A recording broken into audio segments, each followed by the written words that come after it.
Assalamualaikum warahmatullahi wabarakatuh. Perkenalkan, nama saya Muhammad Gilang Taufiq Rohman akan menyaksikan jurnal yang berjudul Metode Islam Berkemajuan dalam Meningkatkan Produktivitas Amal Usaha Muhammadiyah.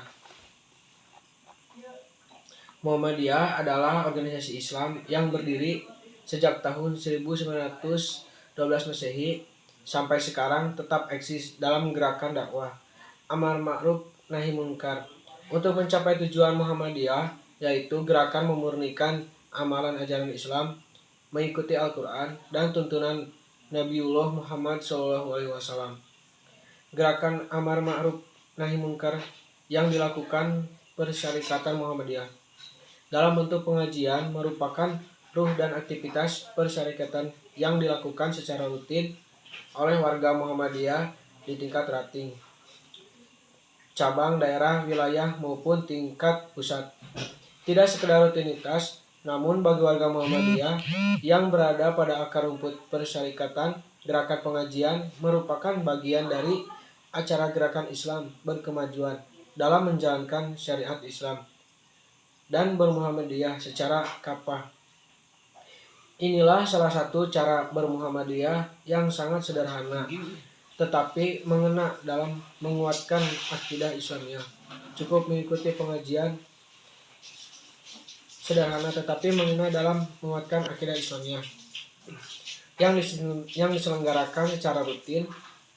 Apakah yang dilakukan oleh ranting cabang daerah dan oleh beberapa amal usaha Muhammadiyah atau AUM.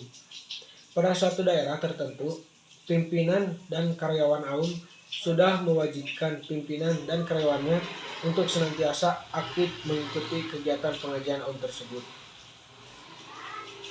Selanjutnya, kepemimpinan dalam AUM. Kepemimpinan suatu bentuk kegiatan mempengaruhi, menggerakkan, mengarahkan, memotivasi, dan jika perlu memaksa orang lain untuk menjalankan berbagai kegiatan dalam rangka mencapai tujuan organisasi. Sebagai warga Muhammadiyah yang baik yang mendapatkan amanah sebagai pemimpin AUM maupun karyawan tentu memiliki keyakinan dalam berislamiyah dan bermuhammadiyah untuk menjalankan syariat Islam yang sebenarnya. Salah satu ciri orang yang beriman adalah taat dan patuh kepada pemimpinnya. Dalam hal ini Allah Subhanahu wa taala berfirman dalam surat An-Nisa ayat 59, Ya ayyuhallazina amanu ati Allaha wa ati rasul wallahu ulil amri minkum.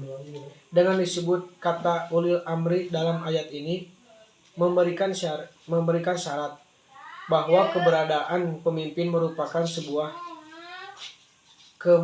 kemestian dalam kehidupan umat manusia.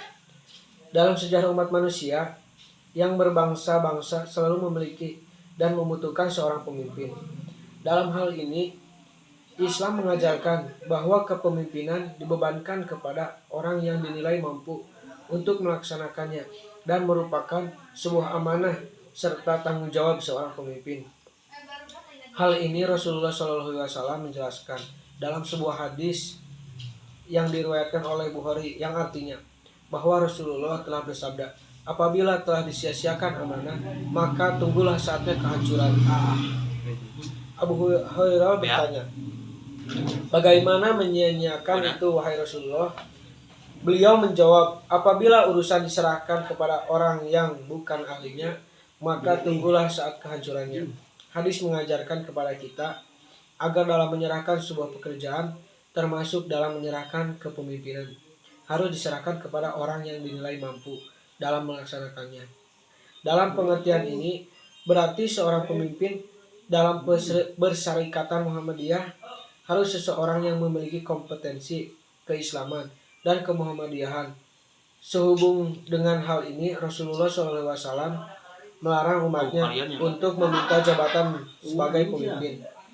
Melainkan jabatan sebagai pemimpin itu adalah sebuah amanah yang diberikan.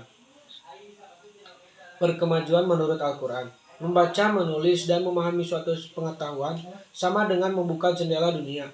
Begitu betapa berharganya nilai penguasaan ilmu pengetahuan bagi seseorang, sampai-sampai Allah Subhanahu wa taala melukiskan dalam Al-Quran perbedaan orang yang berilmu pengetahuan dengan yang tidak berpengetahuan.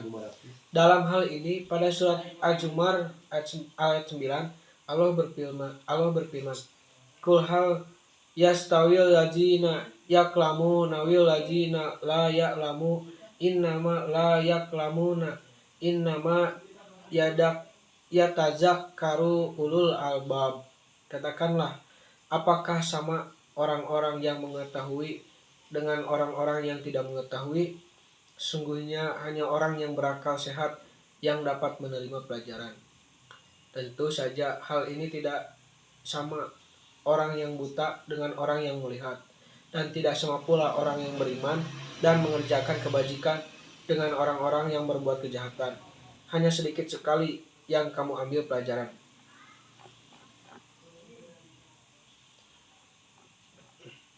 Tradisi bisnis di lingkungan warga Muhammadiyah memang secara nasional sudah surut, namun di berbagai daerah tertentu memiliki tradisi bisnis dalam pengembangan ekonomi cukup bagus, baik, dan dapat diteladani. Ada 3 hal yang perlu diketahui sebagai usaha mengembangkan tradisi bisnis. Pertama, membentuk koperasi di setiap ranting, cabang, daerah, wilayah, dan tingkat pusat dibentuk induk koperasi. Selain itu, koperasi dibentuk di sekolah, pondok pesantren, perguruan tinggi, rumah sakit, dan berbagai amal usaha Muhammadiyah lainnya. Koperasi ini harus menjadikan jamaah dalam bidang bisnis. Karena itulah, koperasi harus dipegang oleh orang-orang yang jujur, memiliki jiwa wira swasta dan wawasan bisnis, memiliki jiwa ukhuwah Islamiyah, jiwa sosial tidak egois, dan memiliki keterampilan manajemen. Kedua, membentuk badan usaha milik Muhammadiyah BUMM di mana saja, supaya satu sama lain tidak berbenturan. Sebaiknya mengembangkan BUMM pada sektor usaha yang berbeda. Tujuannya untuk memperoleh laba yang maksimal yang dapat digunakan untuk mendukung kegiatan dakwah, pengentasan kemiskinan, pemberian modal usaha, penciptaan lapangan kerja baru, bantuan beasiswa, mengurangi pengangguran dan sebagainya. Ketiga, membentuk lembaga keuangan Muhammadiyah atau LKM seperti BMT, BPE, Bank Syariah, dan perusahaan modal Ventura. Dengan dukungan dari LKM, modal Ventura, BPR, Bank Syariah, perusahaan modal, koperasi simpan pinjam, dan lain-lain, maka bisnis dan koperasi akan dikembangkan secara baik.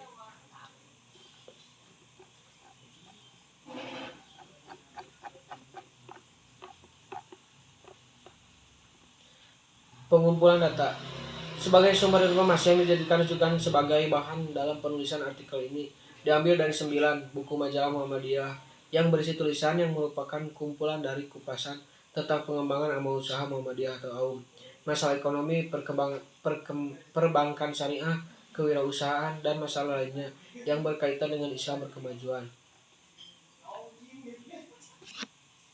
Sekian presentasi dari saya. Assalamualaikum warahmatullahi wabarakatuh.